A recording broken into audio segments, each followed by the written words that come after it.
Who would have thunk it? This is Mimi, born to sparkle and shine. Subscribe to my YouTube channel, hit like if you like my videos, and share me on other platforms of social media. So, you didn't never think this whole COVID thing or this whole pandemic thing was coming. And at first we couldn't even say the word COVID, now we can. So, what business would do well? That's the who'da thunk it. Like, who would have realized what business would have done well? Who would have thought that the home improvement places of different types, both types are doing well, and the garden centers would be doing well? Who would have thought they would be selling out of stuff? Who would have thought we'd be selling out of bullets? Who would have thought we'd been, do all these things? But restaurants, boom, down. Any kind of place where kids are touching each other, boom, down. Like the Chuck E. Cheese is dead. Chuck E. Cheese is dead. And the gyms are hopefully going to stay. I mean, they're dead. I don't want them to stay dead. But they're dead because they're not safe. Like they opened one gym up in a type that I used to go to and had 5 COVID cases in Virginia within like a day. So be careful, be out there. I'm not saying going out there to support these people, but I think about the people that are affected by this situation. So like how did I know I had 2 essential jobs? 2 part-time essential jobs. Never dawned on me. I thought one of them for sure was gone, and it was in a hospital type setting, but in a different way. And I was like, I just assumed it was gone, but it wasn't, because we sell nutrition, so it was considered essential. Also, you don't think about like the people that are like the simple things. Like I was going to go to the rodeo this year, and they did the rodeo with no people in it, so there's no clients, no audience. The audience was gone. So this guy was trying to raise money, who was talking on the TV about it, because he said, we got to think about the vendors that sold you your nachos and your hot dogs and your beers at the rodeo. This isn't just about the people in the rodeo. They're going to let people in the Mesquite rodeo. Oh, they're letting people, I just found out from another source, they're letting people in one of the rodeos. But anyway. In Mesquite, Texas? In Mesquite, Texas. So that's scary, because I'm not saying run out there and do stuff, but I'm saying, oh my God, these poor people affected by the situation, the pandemic and all this stuff. Yet the things that are essential, like, I work at a clinic, we help animals at this clinic. And I don't say the name because I don't want to be like, slandering anybody. I love my jobs, both my jobs. But, and both my managers and both my owners, because, well, that's not true. I love the new owner of the place I work at that has animals in it. That's it. And the new people I work with.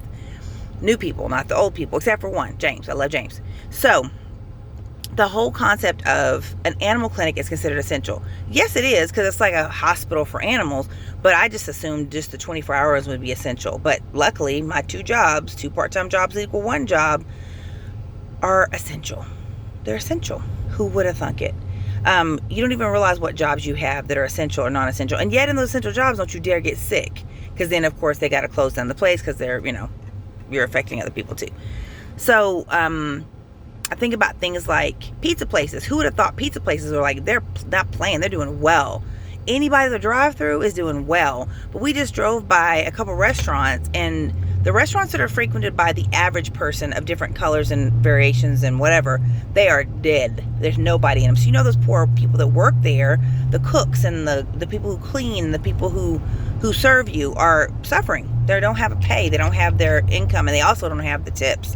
But then the places where people that are more upper class, people that don't tend to wear masks, people that are politically rebellious, people that are affiliating this as a political issue and not an actual health issue, tend to go to this one place, and it's busy. And I'm not negative about the place. Anyway. We've eaten there, but they're packed with these people, and we're just assuming they don't have masks on in the restaurant. But you got to take your mask off to eat, which is why we're not in restaurants, because we're not crazy. And they got to clean down their booths in between, because people spit food when they eat. We are eating at home.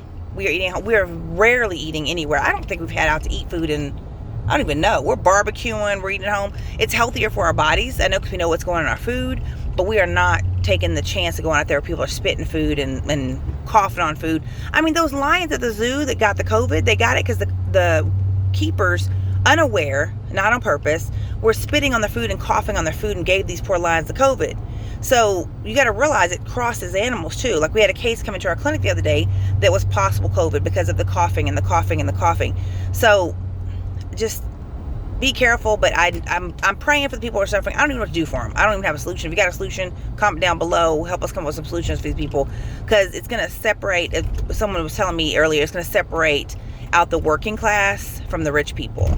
And even grocery stores, you think of those as busy, but they're really limited on what they have.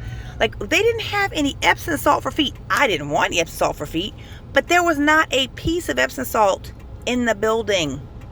And you can't say they were using it for the ice cream, for homemade ice cream either, because Use rock salt. they had tons of rock salt there for that. So I was like, what is the deal? And then The flour. green Put the beans. tortillas. Green beans. There's no green beans in the building. Tortilla There's no beans. tortilla flour, like the right kind, the right brand. So people that make homemade tortillas, like my spouse, can't find the right tortilla flour. And I looked it up because I'm nosy, and I Googled, and it said, well, first people bought all the beans and the rice and the pastas, the dried goods, and then they started going after the flour. And so that's why there's no flour. They're having a production issue getting enough flour in to keep flour on the shelves. I don't use flour for any reason, but I just didn't know this was a situation. I immediately went out and got dried beans, to be honest, because I knew I could survive on dried beans. We got what do we call it? Struggle chicken. Like, we got foods that we knew we could eat that were kind of non-perishable. And then I got seasonings because I didn't want my beans to be boring. And then we have a big bag of rice. And so we're not crazy, but we have a portion of food that we can make it a while with.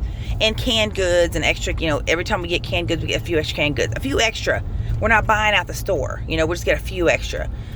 So just think logically. Don't buy every roll of toilet paper in the building, and eggs. Okay, so for quite a while, I was limited to 1 dozen eggs. I eat eggs exclusively.